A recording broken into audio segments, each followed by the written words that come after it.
Yes, magandang hapon po. Nandito tayo ngayon sa Siargao Resorts dito sa may Batangas. Ayan po ang kanyang view. Sa sobrang ganda, nakaka-inlove. Hindi lugi ang inyong pera pag kayo ay namasyal dito. Talagang napakaganda ng kanyang tanawin. Sa mga nagre-release na sama ng loob, sa mga problema, kung ano man yung diniribdib nyo, dinadala nyo mga problema, tamang-tama po kayo rito. Pwede kayong pumunta. Ayan. Napakagandang tanawin. Bihira lang mangyari ito, kaya ako'y sinusulit ko na. Dahil pagdating ng Maynila, stuck na naman tayo sa bahay. Ayan po, kung inyong mamarapatin, pagmasdan nyo po ang tanawin. Nakaka-relax, nakakawala ng problema. Ayan, sa mga oras na ito, malapit na kami bumalik ng Maynila, pero tumakbo pa rin ako dito sa lugar na to kasi hindi ko siya nakuhaan ng video kanina. Sa kadahilanang nag-init yung aking cellphone. Kaya ayan, kahit nandito lang ako sa may gilid, binalikan ko siya para makuhaan ko siya ng view at maipakita ko sa inyo. Ayan ang kagandahan dito. First time kong pumunta rito, kaya na-amaze din ako. So, sa dami na ng lugar na napuntahan ko, ito ay kakaiba. Masyadong malikhain din ang gumawa.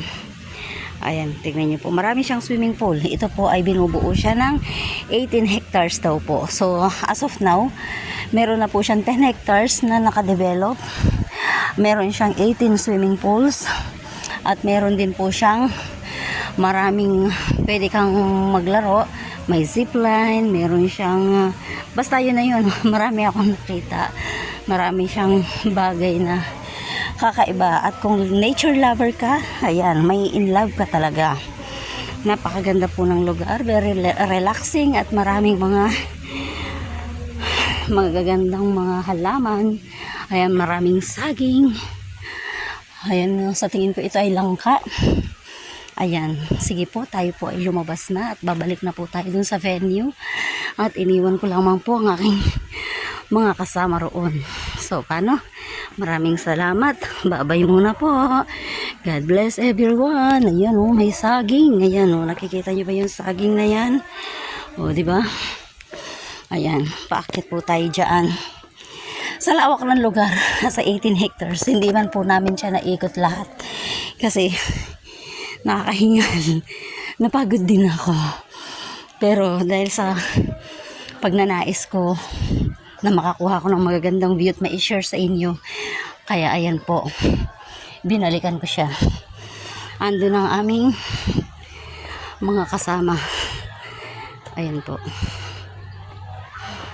Di ba? Ayan ang iingay nila. So, pag malapit na ako doon, hindi na ako magsasalita kasi nahihiya ako. Kaya, thank you for watching. God bless everyone.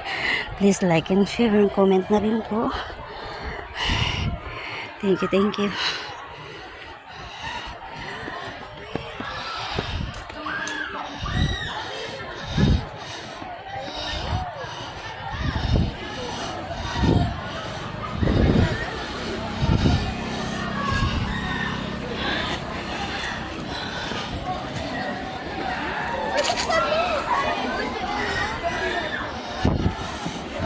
Sharon mo ako. Kapal naman ng mukha mo.